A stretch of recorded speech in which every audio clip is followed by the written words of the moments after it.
الحمد لله وكفى وسلام على عباده الذين اصطفى أما بعد فقد قال الله تبارك وتعالى في كلامه المجيد أعوذ بالله من الشيطان الرجيم بسم الله الرحمن الرحيم أينما تكونوا يدرككم الموت ولو كنتم في بروج مشيدة وإن تصبهم حسنة يقولوا هذه من عند الله وإن تصبهم سيئة يقولوا هذه من عندك قل كل من عند الله فما لهؤلاء القوم لا يكادون يفقهون حديثا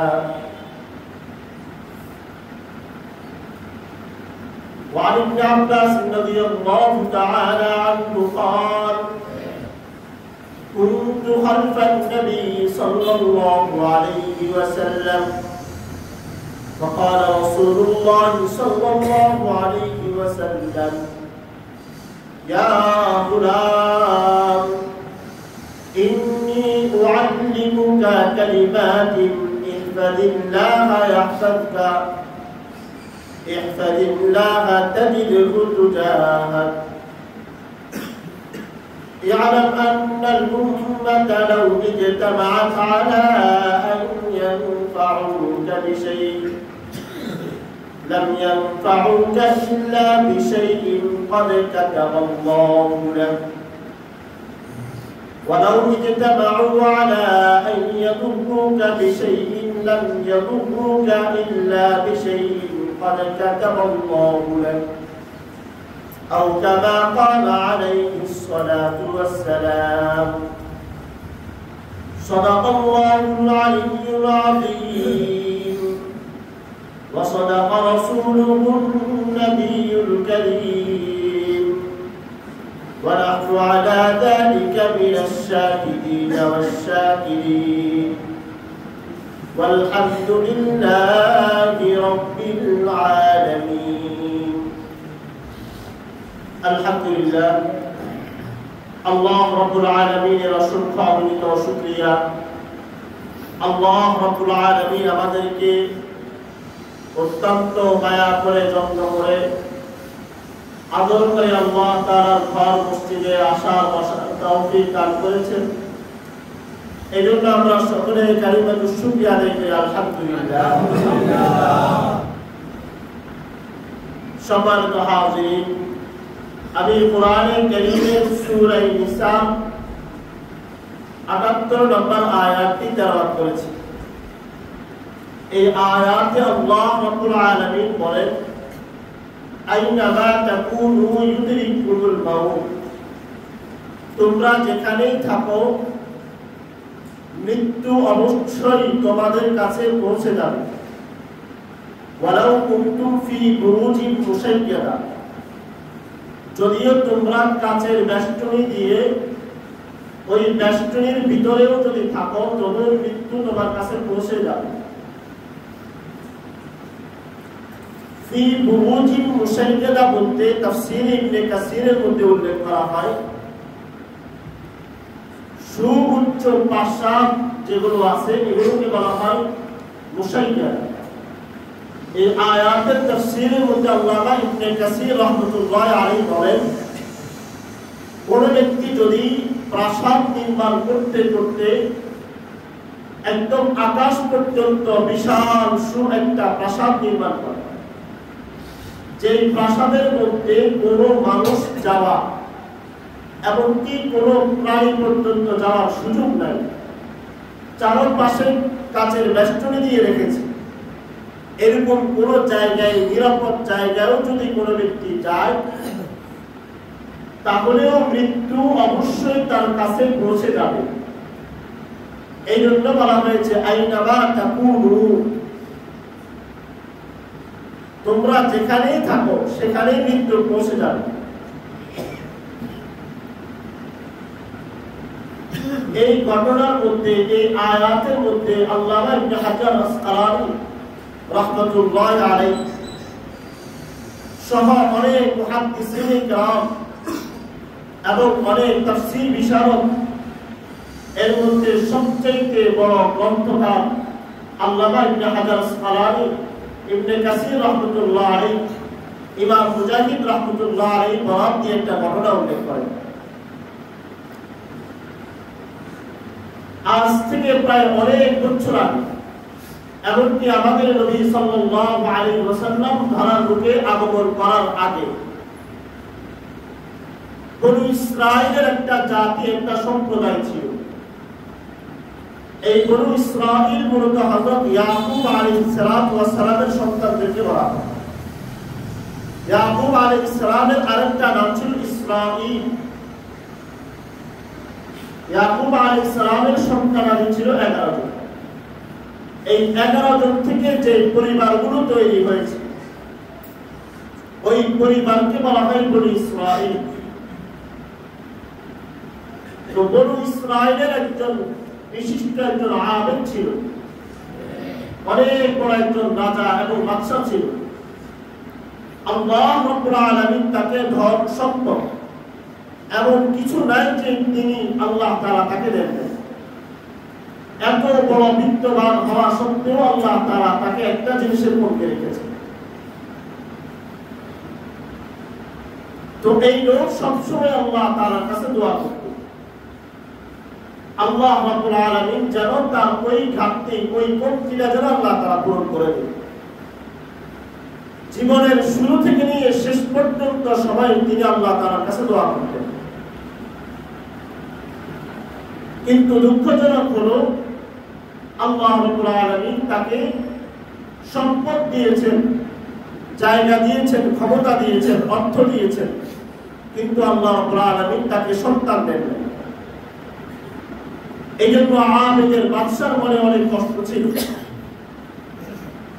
সব সময় আল্লাহ তাআলার কাছে দোয়া করতেন যে আল্লাহ আমাকে একটা নেককার সন্তান দেন, চাই সে ছেলে হোক অথবা মেয়ে হোক। আমার পর মৃত্যুর পরে আমার এত বড় সাম্রাজ্যের মালিক হওয়ার জন্য একজন উত্তরাধিকারী দরকার। এই আবেদ জীবনের শুরু থেকে নিয়ে শেষ পর্যন্ত সময়গুলোতে দোয়া করেছে।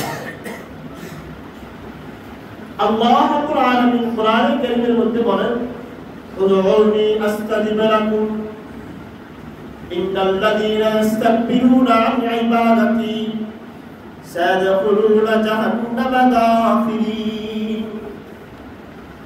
আল্লাহ রাব্বুল আলামিন বলেন, বান্দা তোমরা আমাকে ডাকো, উদউনি আস্তাজিব লাকুম, আমি তোমাদের ডাকে সাড়া দিব। এই শরীফের হাদিসের মধ্যে ইবনে আব্বাস রাদিয়াল্লাহু তাআলা আনহু তিনি বলেন, একদিন আমি নবী করিম সাল্লাল্লাহু আলাইহি ওয়াসাল্লামের পিছনে ছিলাম, একই গাদার ভিতরে পিছনে ছিলাম। রাসূল আমাকে ডাক দিয়ে বললেন, ইয়া গোলাম, হে বৎস, হে আমার ভাতিজা, ইন্নী উআল্লিমুকা কালিমাত, আমি তোমাকে কিছু বাক্য শিখিয়ে দিচ্ছি, তুমি এগুলোকে মুখস্থ করে নাও। ইহফাজিল্লাহ তাজিদহু তুজাহাকা, এক নাম্বার ইহফাজিল্লাহ তাজিদহু তুজাহাকা, ইহফাজিল্লাহ ইয়াহফাজকা, তুমি আল্লাহ রাব্বুল আলামিনের বিধিবিধানগুলোকে, রাসূলের দেওয়া নির্দেশগুলোকে মেনে নাও, এগুলোকে সংরক্ষণ করতে থাকো, তাহলে আল্লাহ রাব্বুল আলামিন তোমাকেও সংরক্ষণ করবেন, বিপদ আপদ থেকে রক্ষা করবেন। ইহফাজিল্লাহ তাজিদহু তুজাহাকা, যদি তুমি আল্লাহ তাআলার বিধানগুলোকে সংরক্ষণ করো, আল্লাহ তাআলাও তোমাকে সংরক্ষণ করবে। ইযা ইসতাআনতা ফাস্তাইন বিল্লাহ, যখন কোনো সাহায্য চাইলে আল্লাহ তাআলার কাছে চাও। বালা মুসিবত আসবে তো আল্লাহ তাআলার কাছে ধৈর্য ধারণ করো। মনে কিছু আসছে, তোমার অর্থের প্রয়োজন, সম্পদের প্রয়োজন, জায়গা জমির প্রয়োজন, আল্লাহ তাআলার কাছে চাও। ইস্তাইনতা বিল্লাহ ফাস্তাইন বিল্লাহ। যদি আল্লাহ তাআলার কাছে চাও, আল্লাহ তাআলা তোমাকে সাহায্য করবে। ওই বনি ইসরাইলের লোক আবেদ আল্লাহ তাআলার কাছে সব সময় দোয়া করে, হে আল্লাহ, আপনি আমাকে একজন নেককার সন্তান দান করেন। দুনিয়ার মানুষের কাছে, কোন পীর বাবার কাছে যায় নাই, মসজিদে বসে বসে, দিনের খানকাগুলোতে বসে বসে, নির্জনে বসে বসে আল্লাহ তাআলার কাছে দোয়া করে। এই সন্তান দেওয়ার মালিক আল্লাহ, তাআলা দেওয়ার মালিক আল্লাহ। ইয়াহাবু লিমান ইয়াশাউ ইনাসা ওয়া ইয়াহাবু লিমান ইয়াশাউ যুকুর আও ইউযাওয়িজুহুম যুকরানা ওয়া ইনাসা। আল্লাহ তাআলা চাইলে কাউকে সন্তান দান করেন, ছেলে সন্তান, আবার কাউকে কন্যা সন্তান দান করেন, কাউকে উভয়টা দান করেন। আও ইয়াজআলু মান ইয়াশাউ আকিমা, কাউকে আল্লাহ তাআলা বান্দাকে কোনো সন্তান দেন না। বনি ইসরাইলের লোক আল্লাহ তাআলার কাছে দোয়া করতেছেন, এই সন্তান আল্লাহ তাআলার কাছে নবীরাও চেয়েছেন, আম্বিয়া কেরামরা চেয়েছেন। ইব্রাহিম আলাইহিস সালাতু ওয়াস সালাম আল্লাহ তাআলার কাছে দোয়া করেন, রব্বি হাবলি মিনাস সালিহিন, রব্বি লা তাজআলনি ফারদান ওয়া আনতা খায়রুল ওয়ারিসিন। ইব্রাহিম আলাইহিস সালাম দোয়া করলেন, আল্লাহ আপনি আমাকে একজন নেককার সন্তান দান করেন। যাকারিয়া আলাইহিস সালাম আল্লাহ তাআলার কাছে দোয়া করেন, হে আল্লাহ, রব্বি ইন্নী ওয়াহানাল আযমু মিন্নী ওয়াশতাআলার রাসু শাইবা। হে আল্লাহ, আমার এই শরীরের শক্তি চলে গিয়েছে, আমার চুলগুলো সাদা হয়ে গিয়েছে, আমার শরীরের যৌবন চলে গিয়েছে, কিন্তু আল্লাহ আমার একজন সন্তান নাই, আপনি আমাকে একজন সন্তান দান করেন। যারা আল্লাহ তাআলার কাছে চায়, আল্লাহ তাআলা যদি কল্যাণ মনে করেন, আল্লাহ তাআলা তাকে দুনিয়াতে সন্তান দেন। ওই বনি ইসরাইলের বাদশা আল্লাহ তাআলার কাছে দোয়া করলেন, হে আল্লাহ, একজন নেককার সন্তান আমাকে দিয়ে দেন। আল্লাহ তাআলা তাকে খুশির সংবাদ শোনাই দিলেন যে তোমার স্ত্রীর গর্ভে তোমার বার্ধক্যের সময় একজন কন্যা সন্তান জন্মগ্রহণ করবে। আল্লাহ রাব্বুল আলামিনের পক্ষ থেকে আল্লাহ তাআলা জানিয়ে দিলেন যে তোমার একজন কন্যা সন্তান জন্মগ্রহণ করবে।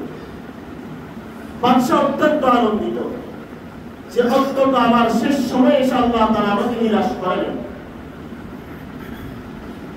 এইদিকে বাদশাও আনন্দিত, তার স্ত্রীও অনেক আনন্দিত।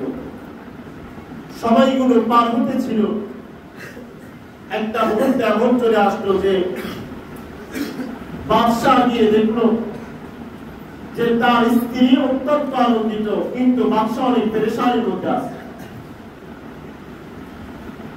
স্ত্রী এসে জিজ্ঞাসা করলেন, স্বামী আমার, আল্লাহ তাআলা তো আমাদের দোয়া কবুল করেছেন, আমাদেরকে কন্যা সন্তান দিবেন বলে ওয়াদা করেছেন, তবু কেন আপনি আনন্দিত নয়, আপনি কেন কান্না করেন? বাদশা তার শরীরের অভাব দেখে বলে, আমার এই শরীর বলে দিচ্ছে আমি আর বেশি দিন বাঁচবো না, আমার হায়াতের সময়গুলো শেষ হয়ে গিয়েছে। হাফিজ ইবনে হাজার আসকালানী, হাফিজ ইবনে কাসির রাহমাতুল্লাহি আলাইহি তাফসীর ইবনে কাসির সূরা নিসার ৮৮ নম্বর আয়াতের তাফসীরে উল্লেখ করেন, বাদশা অত্যন্ত আনন্দিত হওয়া সত্ত্বেও সারাদিন কান্নাকাটি করে, কারণ বাদশা ইন্তেকালের পরে তার এই সন্তান তার স্ত্রীর দেখাশোনা কে করবে। এই জন্য বাদশা পেরেশানির মধ্যে আছে। স্ত্রী বলল, বাদশা, আপনার ইন্তেকালের পরে একজন পুরুষ আমাদের জন্য দিয়ে যান, একজন গোলাম আমাদের জন্য দিয়ে যান, যে গোলাম আপনার অবর্তমানে আমাদের দেখাশোনা করবে, আমাদের খেদমত করবে, আমার এবং আমার মেয়ের যত্ন নেবে। বাদশা চিন্তা করলো যে আসলে যদি একজন গোলাম রেখে দেওয়া যায়, তাহলে আমার স্ত্রী আমার সন্তানের দেখাশোনাও করবে। এই জন্য বাদশা রাজ দরবারে গিয়ে ঘোষণা দিয়ে দিল, হে আমার মন্ত্রীরা, আমার এই অত্র অঞ্চলের মধ্যে রাজ দরবারের ভিতরে সবচেয়ে সুন্দর সুশ্রী এবং ভদ্র যে যুবকটা আছে তাকে নিয়ে আসে। অনেক খোঁজাখুঁজি করার পরে একজন ভালো ভদ্র সুশ্রী একজন যুবককে নিয়ে আসা হলো। এনে রানীর দরবারে পেশ করা হলো যে আপনার এই গোলামকে আপনি কিছুদিন যাচাই বাছাই করেন, যদি আপনার নিজের উপযুক্ত বলা হয় তাহলে তাকে রেখে দেওয়া হবে। রানীর দীর্ঘ 1 সপ্তাহ পর্যন্ত ওই খাদেম দ্বারা খেদমত নিলেন। তার মনোপুত হয়েছে, বাদশাকে জানিয়ে দিলেন যে আমার জন্য এই গোলাম উপযুক্ত। তো বাদশাহ এই গোলামকে রানীর জন্য নির্ধারণ করে দিলেন, আর ওই গোলাম তার রানীর সমস্ত খেদমত আঞ্জাম দিতে শুরু করলেন। কিছুদিন যাওয়ার পরে বাদশার ইন্তেকাল হয়ে গেল। ইন্তেকালের পরে ওই গোলামই দেখাশোনা করছে, পুরা রাজ দরবারের সমস্ত কিছু দেখাশোনার দায়িত্ব গোলামের হাতে চলে আসে। এখন স্ত্রী গর্ভবতী হামিলা মহিলা, কিছুদিন পরে তার গর্ভ অপসারণ হবে, এই জন্য গোলামকে বাহিরে প্রেরণ করলো, ভালো থেকে একজন দাত্রী নিয়ে আসো যে আমার এই সন্তানটাকে দুনিয়াতে নিয়ে আসবে। ওই রানী তার গোলামকে বলার পর গোলাম বাহিরে চলে গেল। বাহিরে গিয়ে দৌড়ে গিয়ে তার জন্য একজন খাদেম আনতে গেলেন, একজন দাত্রী নিয়ে আসতে গেলেন। এমন সময় ঘর থেকে প্রাসাদ থেকে বের হওয়ার পরে একজন বৃদ্ধ পোশাক সাদা পোশাক পরিহিত একজন বৃদ্ধ ওই যুবকের হাত ধরে টেনে ধরল। গোলামকে টেনে ধরে বলল, শোনো, আমি তোমাকে কিছু কথা বলবো, এই কথাগুলো শেষ হওয়ার আগ পর্যন্ত তুমি এখান থেকে এক পাও নড়তে পারবে না। গোলাম কিছুটা বিরক্ত হলো, এদিকে আমার মালিকিনী, আমার রানী সন্তান হবে, আমাকে দাত্রী নিয়ে আসতে হবে, তোমার কি কথা এখন বলার সময়, এখন শোনার সময়, তুমি পরে দেখা করি। কিন্তু বৃদ্ধ ছিল নাছুরবান্দা, আমি তোমাকে ছাড়তেছি না, আমি কিছু কথা বলবো, তুমি শুনে যাও। এখন কিছুক্ষণ পর ওই বৃদ্ধ কোনোভাবে ছাড়তেছে না। যুবক পরে বলল, ঠিক আছে, তোমার কি কথা সংক্ষিপ্ত করে দাও। তখন বৃদ্ধ বলল, আমি তোমাকে 6টা কথা বলবো, এই 6টা কথা আমার শেষ হবে, তুমি এখান থেকে চলে যাবে। এদিকে রানী অপেক্ষায় আছে, তার সন্তান দুনিয়াতে চলে আসবে, দাত্রীর প্রয়োজন। ওই বৃদ্ধ বলল, 6টা কথার প্রথম নাম্বার হলো, তোমার রানীর যে সন্তান আসবে, এই সন্তানের জন্য দাত্রীর প্রয়োজন হবে না। এই সন্তান অটোমেটিক আল্লাহ তাআলার পক্ষ থেকে, আল্লাহ তাআলা এই সন্তানটাকে দুনিয়াতে নিয়ে আসবে, দাত্রীর প্রয়োজন হবে না। দ্বিতীয় নাম্বার, ওই বৃদ্ধ যুবককে বলতেছে, গোলামকে বলতেছে যে তোমার যে বান্দি, তোমার বালিকারীর ঘর থেকে যে সন্তান হবে, এটা মেয়ে সন্তান হবে। তৃতীয় নাম্বার, এই সন্তানটি অত্যন্ত সুন্দরী হবে, পুরা রাজ দরবারের ভিতরে এই নারী সবচেয়ে বেশি সুন্দরী হবে। চতুর্থ নাম্বার, এই সন্তানটা যখন বড় হবে তখন এই সন্তানটা 100টা পুরুষের সাথে জেনা করবে। পঞ্চম নাম্বার, এই জেনাকারী নারীকে তুমি একটা সময় বিবাহ করবে। 6 নাম্বার, তোমার বিয়ে করার পরে এই সন্তানটা, এই স্ত্রী, তোমার স্ত্রী একটা মাকড়সার কারণে মারা যাবে। ওই বনি ইসরাইলের মালিকি ওই বাদশার গোলামের কাছে একজন বৃদ্ধ 6টা উপদেশ দিয়ে দিল, ভবিষ্যৎবাণী করল। একটা হলো তোমার দাত্রী ছাড়াই সন্তান হবে, সন্তানটা কন্যা সন্তান হবে। তৃতীয় নাম্বার, অত্যন্ত সুন্দরী হবে। চতুর্থ নাম্বার, সে বড় বড় 100 জনের সাথে জেনা করবে। পঞ্চম নাম্বার, এই জেনাকারী নারীকে তুমি বিবাহ করবে। আর 6 নাম্বার হলো, এই রানী, এই সন্তান, এই কন্যা সন্তানটা একটা সময় মাকড়সার কারণে মারা যাবে। গোলাম কিছুটা অবাক হলো, ওই বৃদ্ধ গোলামকে ছেড়ে দিল। গোলাম ঘরে গিয়ে দেখলো তার রানীর সন্তান হয়ে গিয়েছে, রাত্রির প্রয়োজন হয়নি। দ্বিতীয় নাম্বার গিয়ে দেখলো সন্তানটা কন্যা সন্তান হয়েছে। তৃতীয় নাম্বার গিয়ে দেখলো ওই কন্যা সন্তানটা অত্যন্ত সুন্দরী।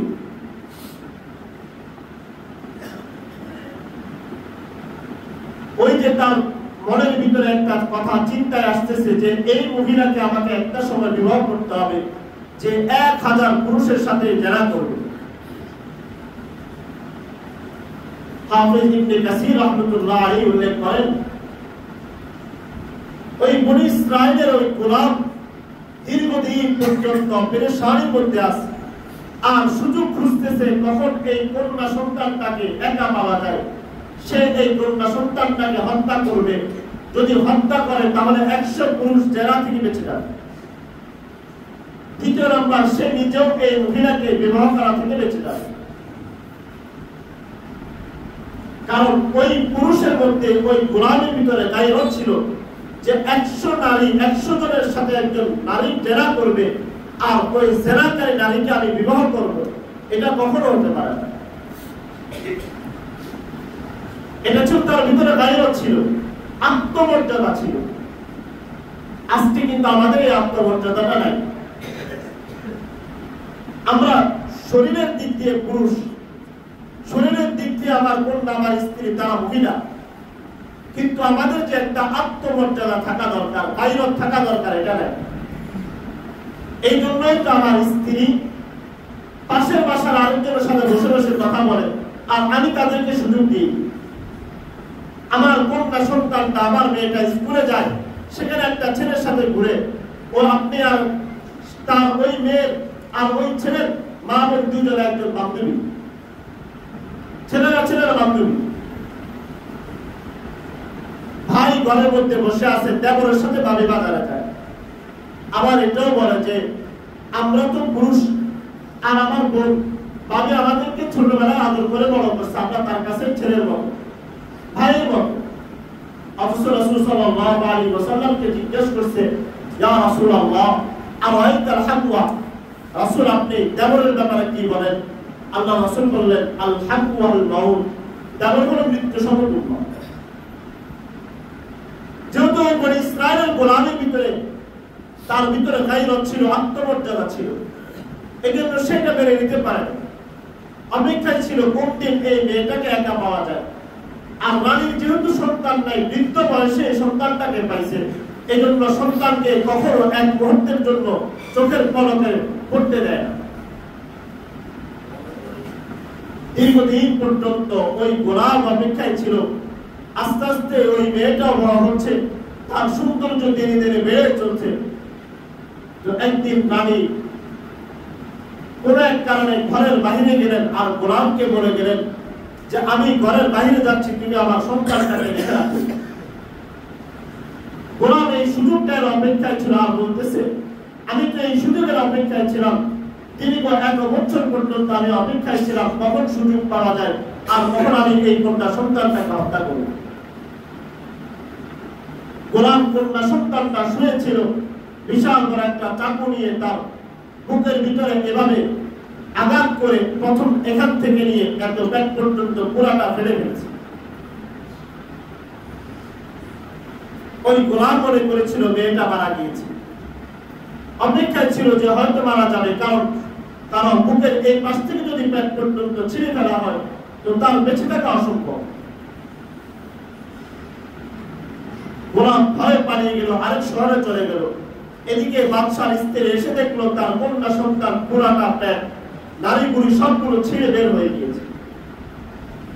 ডাক্তারের কাছে গিয়ে পুরাটা সেলাই করার পরে ওই যে আল্লাহ তাআলা বলেছেন আইনামা তাকুনু ইউদরিকুমুল মাউত, মৃত্যু যখন আসবে আল্লাহ তাআলা পক্ষ থেকে, তখন সেখানে কাছের বেষ্টনীর মধ্যে থাকলেও সেখান থেকে আল্লাহ তাআলা উদ্ধার করে নিয়ে আসবে।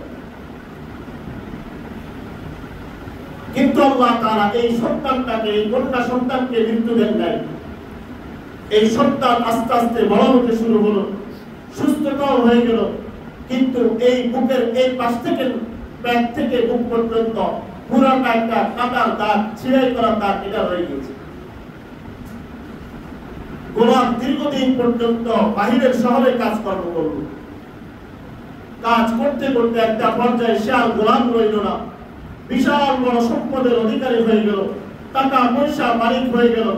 এখন সে চিন্তা করলো আমার এই এলাকায় থাকার প্রয়োজন নাই, যে শহর থেকে আমি পালিয়ে আসছি আমি সেখানে চলে যাব। সে তার বাদশার রাজ দরবারের সামনে চলে আসলো। এখানে এসে এখন সে নিজে কোটিপতি, এখন সে নিজে বিত্তবান, সম্পদের অধিকারী। দীর্ঘদিন পর্যন্ত বিভিন্ন জায়গায় মেয়ে খুঁজতেছিল, তার জন্য একজন সুন্দরী মেয়ের প্রয়োজন। তার বন্ধু বান্ধব সর্বশেষ জানতে পারলো অমুক এক এলাকার মধ্যে একজন মেয়ে সন্তান আছে, যে পুরা রাজদরবারের মধ্যে সবচেয়ে বেশি সুন্দর। প্রস্তাব দেওয়া হলো, বিয়েও হয়ে গেল। কিন্তু বাদশা নিজেও জানে না, বাদশার স্ত্রীও জানে না এই যুবক সেই যুবক যে তার কন্যা সন্তানকে ছুরির আঘাতের মাধ্যমে রক্তাক্ত করে হারিয়ে গিয়েছে। আর ওই গোলামও জানে না এটা হলো তার স্ত্রী, যাকে সে ছোটবেলায় 100 পুরুষের সাথে জেনা করবে বলে জানার পরে এবং সে বিবাহ করবে বলে এই ধারণা পাওয়ার পর, ওই মুরব্বীর কথাগুলো শোনার পর সে যাকে হত্যা করেছে এটাই সে মেয়ে। রাজা এবং গোলাম এবং তার স্ত্রী দুজন একসাথে বসে বসে দুপুর বেলায় গল্প করতেছে। এদিকে দুইজনের সম্পর্ক খুব ভালোভাবে চলেছে, একজনের প্রতি আরেকজনের মহাব্বত তৈরি হয়ে গিয়েছে। এক প্রসঙ্গে হঠাৎ করে ওই গোলামের চোখে তার স্ত্রীর পুরা বুক থেকে নিয়ে পেট পর্যন্ত পুরাটা ছিঁড়া পেল। সাথে সাথে স্ত্রীকে জিজ্ঞেস করলো, হে আমার স্ত্রী, আমার মহব্বতের স্ত্রী, তোমাকে আমি অনেক মহব্বত করি, তোমাকে আমি অনেক ভালোবাসি, আমার পুরা পৃথিবী এখন তোমাকে নিয়ে, আমার পুরা হৃদয় জুড়ে এখন তুমি। আমাকে একটু সত্যি করে বলো, তোমার এই পেট পুরাটা ছিঁড়া কেন? ওই স্ত্রীর সাথে সাথে কান্না করে বলল, আমাদের ঘরে একজন যুবক ছিল, একটা গোলাম ছিল, যে গোলাম কি কারণে আমাকে হত্যা করেছে, হত্যা করার চেষ্টা করেছে। ওই গোলাম আমার পেট থেকে নিয়ে বুক পর্যন্ত পুরাটা ছিঁড়ে ফেলেছে, ছিঁড়ে সে পালিয়ে গিয়েছে।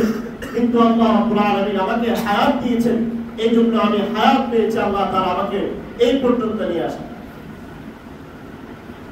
গোলাম সাথে সাথে বলে হলো, এটা তো ওই মেয়ে যাকে আমি হত্যা করার চেষ্টা করেছি। একবার জিজ্ঞেস করলো, আচ্ছা আমি তোমাকে কিছু প্রশ্ন করি। জিজ্ঞেস করলো, তুমি এই পর্যন্ত কতজন পুরুষের সাথে জেনা করেছো? ওই বান্দির সাথে সাথে বলল, যেহেতু আপনি জিজ্ঞেস করেছেন তাহলে সত্য কথা বলে দিই, আমি অনেক পুরুষের সাথে জেনা করেছি, কিন্তু তা সংখ্যায় কতজন এটা আমার জানা নাই। ওই যুবক বলল, তুমি 1000 পুরুষের সাথে জেনা করেছো, 1000 পুরুষের সাথে রাত্রি যাপন করেছো। আর ওই যে যুবক যে তোমার ঘরের মধ্যে এসে তোমাকে হত্যা করে চলে যাওয়ার চেষ্টা করেছে, এটা হলো আমি সেই যুবক। স্ত্রীর সাথে সাথে জিজ্ঞেস করলো, বাদশা, আমার স্বামী আপনি আমাকে কেন হত্যা করতে গেলেন? আমি তো আপনার কোনো ক্ষতি করি নাই, আমার বাবা আপনাকে আশ্রয় দিয়েছে, আমার তো কোনো দোষ ছিল না। তখন ওই যুবক সাথে সাথে বৃদ্ধের 6টা কথা বলে দিল।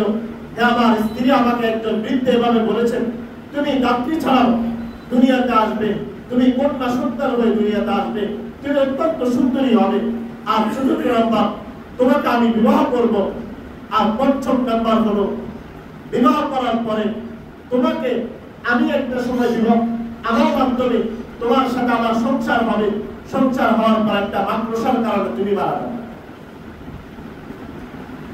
একদিক থেকে স্ত্রী যারা করেছে, স্ত্রীর দোষ রয়েছে। যুবক যেহেতু নিজেও দোষী, স্ত্রীকে হত্যা করার চেষ্টা করেছে, বাদশার মেয়েকে হত্যা করার চেষ্টা করেছে। যেহেতু এখন দুজন একজন অপরজনের স্বামী স্ত্রী হয়ে গিয়েছে, এই জন্য পরস্পর বলল, যা কিছু হয়ে গিয়েছে আমার দোষ আছে, আপনারও দোষ আছে, এখন আমরা একে অপরকে বিবাহ করে ফেলেছি, বাকি আছে আমাদের দুজনের মৃত্যু সম্পর্কে ওই বৃদ্ধ যেহেতু 6টা কথা বলেছে, 5টাই আমাদের জীবনে বাস্তবায়ন হয়ে গিয়েছে, অবশ্যই সেই জিনিসটা 6 নম্বর জিনিসটা অর্থাৎ মাদ্রাসার মাধ্যমে মৃত্যু হবে, এটাও নিশ্চিত। এই জন্য কোরআনে কারীমে আল্লাহ তাআলা বলেন, আইনামা তাকুনু ইউদরিকুমুল মাউতু ওয়ালাউ কুনতুম ফি বুরুজিন মুশাইয়াদা। হে মানুষরা, তোমরা দুনিয়ার যেখানে থাকো, যে অবস্থায় থাকো, যদি কাচের বেষ্টনীর মধ্যেও থাকো, তবুও মৃত্যু তোমাদেরকে গ্রাস করবে।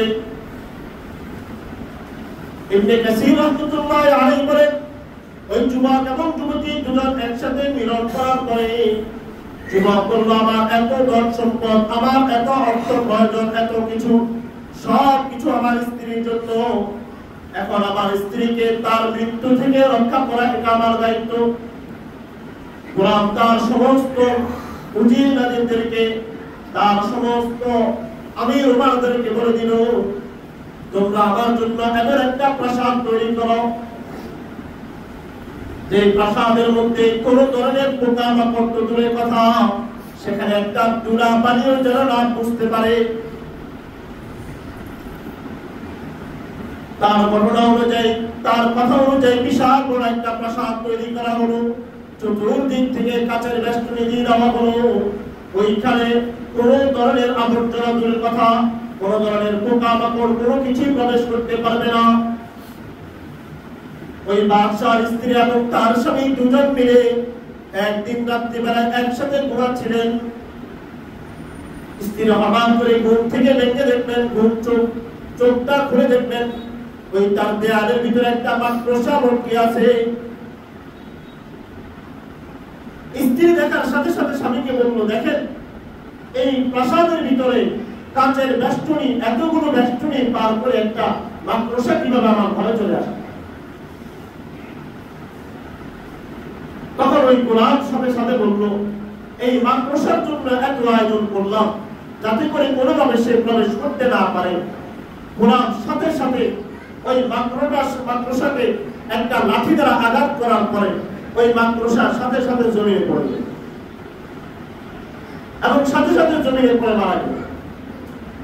বাদশার ওই কন্যা, বাদশার ওই মেয়ে, স্বামীর স্ত্রী ওই মাকড়সাটাকে মারা যাওয়ার পরে তার পা দ্বারা এভাবে পদদূরিত করলো যে তোর কারণে আমরা এত দূর পর্যন্ত আসলাম এবং তোর কারণে এত বড় প্রাসাদ তৈরি করলাম, এত বড় কাছের বেষ্টনী দিলাম যাতে করে তুই কখনো কোনোভাবে ভিতরে প্রবেশ করতে না পারস।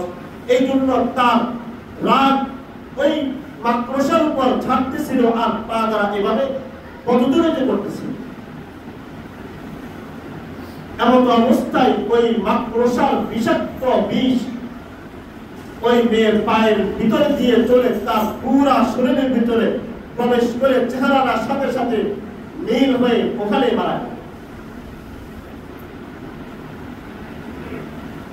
হাফেজ ইবনে কাসীর রাহমাতুল্লাহ আলাইহি লেখেন, আইনামা তাকুনু ইউদরিকুমুল মাউত ওয়ালাউ কুনতুম ফি বুরুজিন মুশাইয়াদা। যে অবস্থায় থাকো, যেখানে থাকো, মৃত্যু এটা তোমার কাছে অবশ্যই পৌঁছে যাবে। কোরআনে কারীমে সূরা জুমআতে আল্লাহ তাআলা বলেছেন, কুল ইন্নাল মাউতাল্লাযী তাফিরুনা মিনহু ফাইন্নাহু মুলাকি। তোমরা যেখানে থাকো, মৃত্যু তোমাদের কাছে পৌঁছে যাবে। এজন্য মৃত্যু কারো কাছে মৃত্যু পৌঁছে যায়, আর কেউ যদি চায় মৃত্যু তার কাছে চলেও আসে। আমরা মৃত্যুকে তালাশ করি আর কেউ কেউ মৃত্যুকে নিজেরাই নিয়ে আসে। আল্লাহ রাব্বুল আলামিনের কিছু বান্দা এরকম আছে যারা আল্লাহ তাআলার কাছে যেটা চায় আল্লাহ তাআলা সাথে সাথে দিয়ে দেন। ইদা ইসতাআনতা ফাসতাইন বিল্লাহ।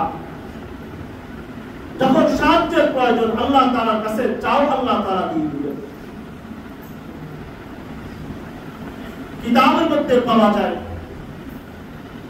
এক আত্মর দোকান, আত্মরওয়ালা, যার দোকানের ভিতরে সুগন্ধি রয়েছে।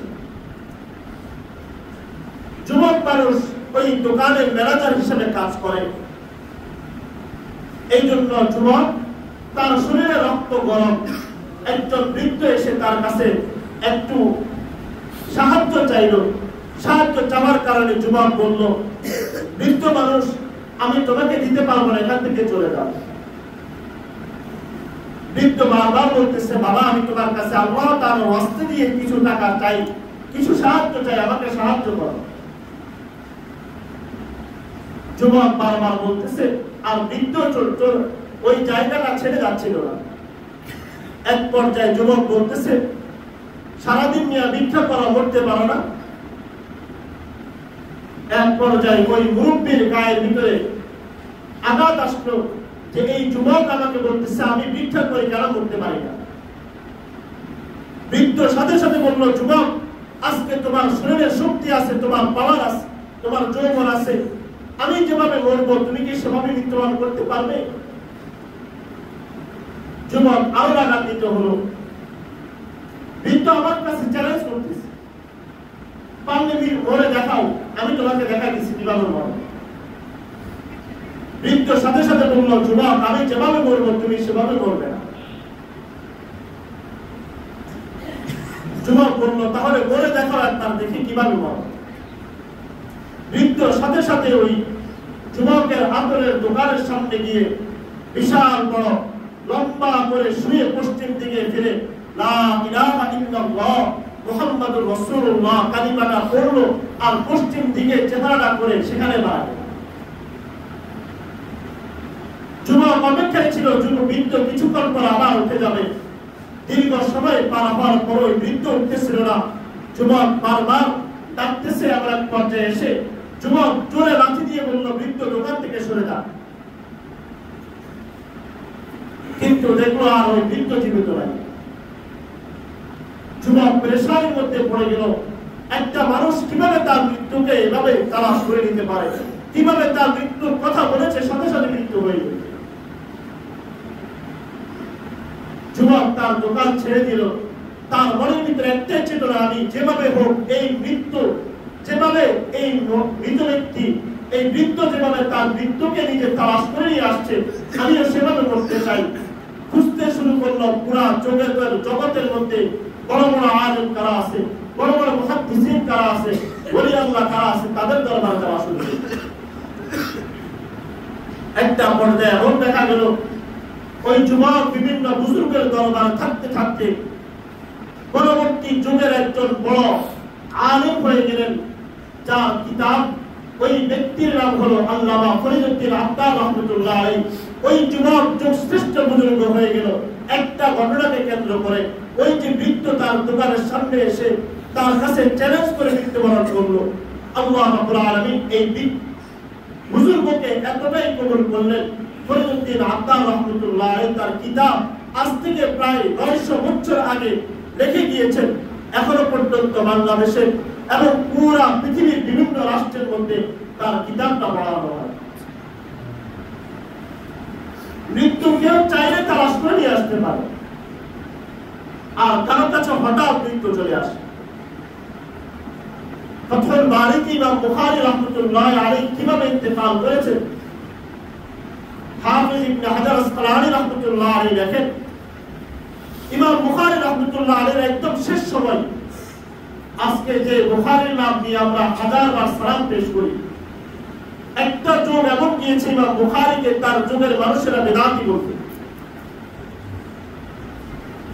ইমাম বুখারী রাহমাতুল্লাহ আলাইহিকে বেদাতি বলে পুরা রাষ্ট্রের ভিতরে, বুখারা এলাকার ভিতরে ওনার জায়গা, ওনার বসবাস করাটাও শেষ পর্যন্ত আর হইল না।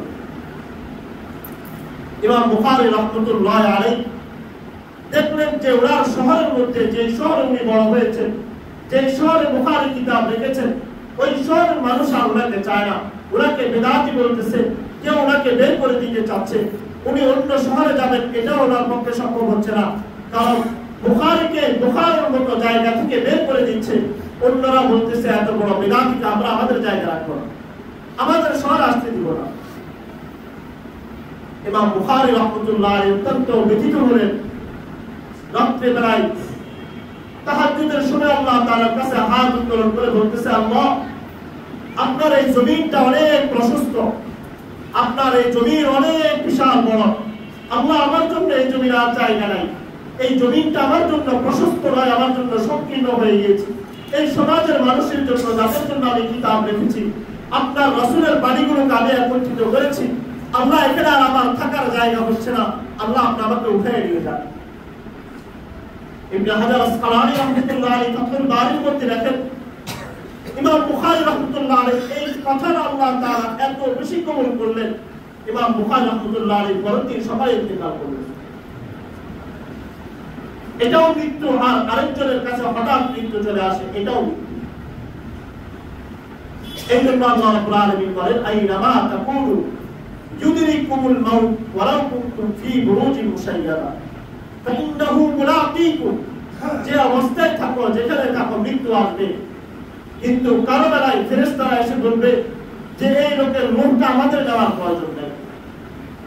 আর কারো বেলার ব্যাপারে আল্লাহ তাআলা নিজেই ঘোষণা দিবেন, ইয়া আইয়াতুহান নাফসুল মুতমাইন্নাহ, হে প্রশান্ত হৃদয়, অন্তর থেকে বেরিয়ে আসো। দুটাই হৃদয়, একজন বেঈমানের হৃদয় আর আরেকটা হলো একজন বেঈমানের রূহ আর আরেকজন নেককারের রূহ। উভয়টার মধ্যে পার্থক্য আছে। একটাকে ফেরেশতারা ঘোষণা দিবে, আসমানের ফেরেশতারা ঘোষণা দিবে, আল্লাহ রাব্বুল আলামিনের পক্ষ থেকে ঘোষণা আসবে, ইয়া আইয়াতুহান নাফসুল মুতমাইন্নাহ, হে প্রশান্ত হৃদয়, দেহ থেকে এখন বেরিয়ে আসো।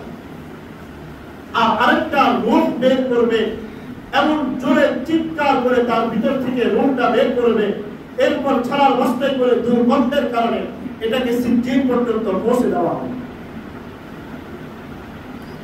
এই জন্য ভালো মৃত্যুর জন্য আল্লাহ তাআলার কাছে দোয়া করা, মৃত্যুর জন্য নিজেকে প্রস্তুত করা। হায়াতের মধ্যে যে সময়টাকে আমরা নিজের গুরুত্বপূর্ণ মনে করি, যে আজকে আমি জীবিত আছি, কালকে নাও থাকতে পারি, আজকে আছি একটু পরে নাও থাকতে পারি। এই জন্য মৃত্যুর প্রস্তুতি সদা সর্বদা থাকা। সাহাবায়ে কেরামরা মৃত্যুকে এত বেশি স্মরণ করতেন, একজন সাহাবী নিজের চেহারার দিকে তাকায় তাকায় মৃত্যুকে স্মরণ করতেন। কারণ এই চুল, দাড়ি আর শরীরের অবয়বগুলো পরিবর্তন হওয়া, একটার পর একটা পরিবর্তন হওয়া আমাদেরকে মৃত্যুর বার্তা দেয়। এই জন্য আল্লাহ রাব্বুল আলামিনের কাছে বেশি বেশি দোয়া করা। আল্লাহ রাব্বুল আলামিন আমাদেরকে যেন ঈমানি হালতে আল্লাহ তাআলা সন্তুষ্ট নিয়ে মৃত্যুবরণ করতে পারে, আল্লাহ তাআলা আমাদেরকে তৌফিক দান করুন। ওয়া আখির দাওয়ানা আলহামদুলিল্লাহি রাব্বিল আলামিন।